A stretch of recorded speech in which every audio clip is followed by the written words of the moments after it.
ഈശോ മിശിഹായ്ക്ക് സ്തുതിയായിരിക്കട്ടെ. നമ്മളിന്ന് തപസ് കാലത്തിലെ ഒന്നാമത്തെ ഞായറാഴ്ചയിലേക്ക് പ്രവേശിച്ചിരിക്കുകയാണ്.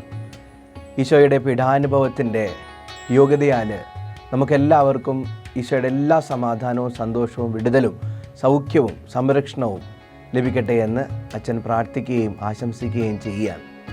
ഇന്ന് സുവിശേഷത്തിൽ നമ്മൾ വായിച്ച് കേൾക്കുന്നത് ഈശോയുടെ മരുഭൂമിയിലെ പരീക്ഷയെക്കുറിച്ചാണ്. മാർക്കോസ് സുവിശേഷകനാണ് ഏറ്റവും ചുരുങ്ങിയ രൂപത്തിൽ, ഹ്രസ്വരൂപത്തിൽ ഈശോയുടെ മരുഭൂമി അനുഭവത്തെക്കുറിച്ച്, ഈശോയെ പിശാച് പരീക്ഷിക്കുന്ന അവസ്ഥയെക്കുറിച്ച് നമ്മുടെ മുന്നിൽ പ്രതിപാദിക്കുന്നത്. ഈശോ മരുഭൂമിയിൽ 40 ദിനരാത്രങ്ങൾ പ്രാർത്ഥനയിലും ഉപവാസത്തിലും കഴിഞ്ഞുകൂടി എന്നാണ് പറയുക. നമ്മളിവിടെ മനസ്സിലാക്കേണ്ട ഒരു കാര്യം, ഈശോ സാത്താനെ പരാജയപ്പെടുത്തിയത് പ്രാർത്ഥനയും ഉപവാസവും കൊണ്ടാണെന്നാണ് വചനം പറയുക. പ്രാർത്ഥനയും ഉപവാസവും തീർച്ചയായും നമ്മുടെ ജീവിതത്തിലും സാത്താനെ പരാജയപ്പെടുത്താൻ നമുക്ക് ഉപകാരപ്രദമാകുന്ന കാര്യങ്ങളാണ്. ഈ പ്രാർത്ഥനയോടും ഉപവാസത്തോടും ചേർത്ത് വയ്ക്കാൻ അച്ഛൻ ആഗ്രഹിക്കുന്ന 3 കാര്യങ്ങളെക്കുറിച്ച് കൂടി പ്രതിപാദിക്കാൻ ആഗ്രഹിക്കുകയാണ്. ഒന്നാമത്തെ കാര്യം ജപമാലയാണ്. ജപമാല ചൊല്ലുന്ന ഒരു വ്യക്തിയെയും ഒരു കുടുംബത്തെയും പിശാചിന് ഉപദ്രവിക്കുവാനോ ഒന്ന് തൊടുവാനോ പോലും സാധിക്കത്തില്ല. ലൂക്കാ എഴുതിയ സുവിശേഷം 1-ാം അധ്യായം 36-ാമത്തെ വാക്യത്തിൽ ഗബ്രിയേൽ ദൂതൻ പരിശുദ്ധ കന്യകാമറിയത്തിന് പ്രത്യക്ഷപ്പെട്ടിട്ട് ഇപ്രകാരം പറയുന്നുണ്ട്: നീ ഒരു പുത്രനെ പ്രസവിക്കും, നീ അവന് യേശു എന്ന് പേരിടണമെന്ന്. നോക്കി, ഈ ലോകത്തിൽ ആയിരക്കണക്കിന് കോടാനുകോടി പെൺകിടാങ്ങളുണ്ട്. പക്ഷേ എന്തുകൊണ്ട് പരിശുദ്ധ മറിയത്തിൻ്റെ ഗർഭപാത്രം ഈശോയ്ക്ക് പിറവി കൊള്ളാനായിട്ട് പിതാവായ ദൈവം തിരഞ്ഞെടുത്തു? ഈ ഭൂമിയിലെ ഏറ്റവും സുരക്ഷിതമായ ഇടം പരിശുദ്ധ അമ്മയുടെ ഗർഭപാത്രമാണെന്ന് പിതാവായ ദൈവം കാണുകയാണ്. ഈ ഭൂമിയിലെ ഏറ്റവും സുരക്ഷിതമായ ഇടം പരിശുദ്ധ അമ്മയുടെ നെഞ്ചകമാണെന്ന് പിതാവായ ദൈവം കാണുകയാണ്. ഈ ഭൂമിയിലെ ഏറ്റവും സുരക്ഷിതമായ ഇടം പരിശുദ്ധ കന്യകാമറിയത്തിൻ്റെ കരങ്ങളാണെന്ന് പിതാവായ ദൈവം കാണുകയാണ്. ഇതുപോലെ നമ്മളും തിരിച്ചറിയണം. നമ്മൾ ജപമാല ചൊല്ലുമ്പോൾ പരിശുദ്ധ അമ്മയോട് ചേർന്ന് നിൽക്കുകയാണ്. പരിശുദ്ധാമ്മ നമ്മളെ പൊതിഞ്ഞു പിടിക്കുകയാണ്. പരിശുദ്ധ അമ്മയുടെ നീലങ്കി കൊണ്ട് നമ്മൾ സംരക്ഷിതരാവുകയാണ്.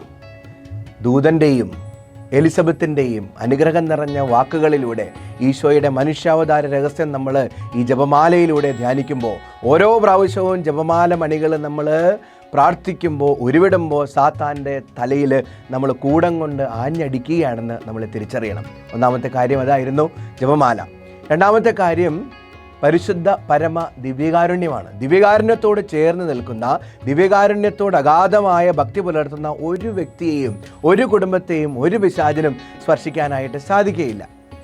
യോഹന്നാൻ എഴുതിയ സുവിശേഷം 6-ാം അധ്യായം 48-ാം വാക്യം, ഞാൻ ജീവൻ്റെ അപ്പമാണ്. വീണ്ടും യോഹന്നാൻ എഴുതിയ സുവിശേഷം 6-ാം അധ്യായം 54-ാം വാക്യം, ആരാണോ എൻ്റെ ശരീരം ഭക്ഷിക്കുകയും എൻ്റെ രക്തം പാനം ചെയ്യുകയും ചെയ്യുന്നത് അവന് നിത്യജീവനുണ്ടായിരിക്കും. ഉണ്ടോ? ദിവ്യകാരുണ്യത്തോട് ചേർന്ന് നിൽക്കുന്ന വ്യക്തികൾക്കെല്ലാം സ്വർഗം സമീപസ്ഥമാണ്. ഈ ദിവ്യകാരുണ്യത്തോട് ചേർന്ന് നിൽക്കുന്ന വ്യക്തികളെ ഒരു ദുഷ്ടപിശാചിനും സ്പർശിക്കാനായിട്ട് സാധിക്കില്ല. അച്ഛൻ ചോദിക്കട്ടെ, നിങ്ങൾ ഞായറാഴ്ച ക്രിസ്ത്യാനികളാണോ? ഞായറാഴ്ച മാത്രം ദിവ്യബലിയിൽ പങ്കെടുക്കുന്ന വ്യക്തികളാണോ? എങ്കിൽ ഈ തപസ് കാലത്തിൽ അച്ഛൻ നിങ്ങളോട് ആഹ്വാനം ചെയ്യുകയാണ്. എല്ലാ ദിവസവും കഴിയുമെങ്കിൽ, എന്ത് ജോലി തിരക്കുണ്ടെങ്കിലും, എന്ത് സ്കൂളിൽ പോകണമെങ്കിലും, എന്ത് കാര്യങ്ങൾ ചെയ്യാനുണ്ടെങ്കിലും 1-ാം സ്ഥാനം ദിവ്യകാരുണ്യത്തിനും ദിവ്യബലിക്കും കൊടുക്കുക. ഇനി 3-ാമത്തെ കാര്യം ഇതാണ്, ദൈവവചനം വായിക്കാനും ധ്യാനിക്കാനും ഈ തപസ് കാലഘട്ടത്തിൽ പ്രത്യേകമാം വിധം സമയം കണ്ടെത്താനായിട്ട് പരിശ്രമിക്കണം. മാർക്കോസ് 13:31, ആകാശവും ഭൂമിയും കടന്നു പോകും, എന്നാൽ എൻ്റെ വചനങ്ങൾ കടന്നു പോവുകയില്ല. യോഹന്നാൻ എഴുതിയ സുവിശേഷം 1-ാം അധ്യായം 1 മുതലുള്ള വാക്യങ്ങൾ, ആദിയിൽ വചനമുണ്ടായിരുന്നു, വചനം ദൈവത്തോടു കൂടിയായിരുന്നു, വചനം ദൈവമായിരുന്നു. ഈ ദൈവമായ വചനത്തെ ധ്യാനിക്കാൻ വീണ്ടും യോഹന്നാൻ 1:14, വചനം മാംസമായി നമ്മുടെ ഇടയിൽ വസിച്ചു.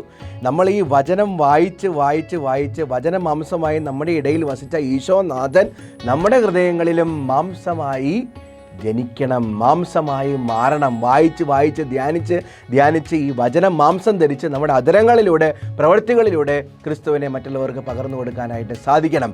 വീണ്ടും വചനത്തിന് നമ്മൾ വായിക്കുന്നുണ്ട്, അവൻ വചനത്താൽ രോഗികളെ സുഖപ്പെടുത്തുകയും പിശാചുക്കളെ ബഹിഷ്കരിക്കുകയും ചെയ്തു എന്ന്. വചനം നിറയണം. വചനം നിറഞ്ഞു കഴിയുമ്പോൾ ഒരു ദുഷ്ടപിശാചിനും നമ്മളെ തൊടുവാനോ നമ്മുടെ കുടുംബത്തെ ഉപദ്രവിക്കാനോ സാധിക്കുകയില്ല. അച്ഛൻ ഒന്നുകൂടി നിങ്ങളെ ഓർമ്മപ്പെടുത്തുകയാണ്, ഈ തപസ് കാലഘട്ടത്തിൽ പ്രാർത്ഥനയോടും ഉപവാസത്തോടൊപ്പം നമ്മുടെ ഹൃദയത്തോട് ചേർത്ത് വയ്ക്കേണ്ട 3 കാര്യങ്ങൾ. ഒന്നാമത്തേത് ജപമാല, രണ്ടാമത്തേത് ദിവ്യകാരുണ്യം, മൂന്നാമത്തേത് ദൈവവചനം. ഈ 3 കാര്യങ്ങളും ഹൃദയത്തോടും ഭവനത്തോടും ജീവിതത്തോടും ചേർത്ത് വെച്ചുകൊണ്ട് നമുക്ക് അനുഗ്രഹിക്കപ്പെട്ടവരായി മാറാം. ഈശോ എല്ലാവരെയും അനുഗ്രഹിക്കട്ടെ.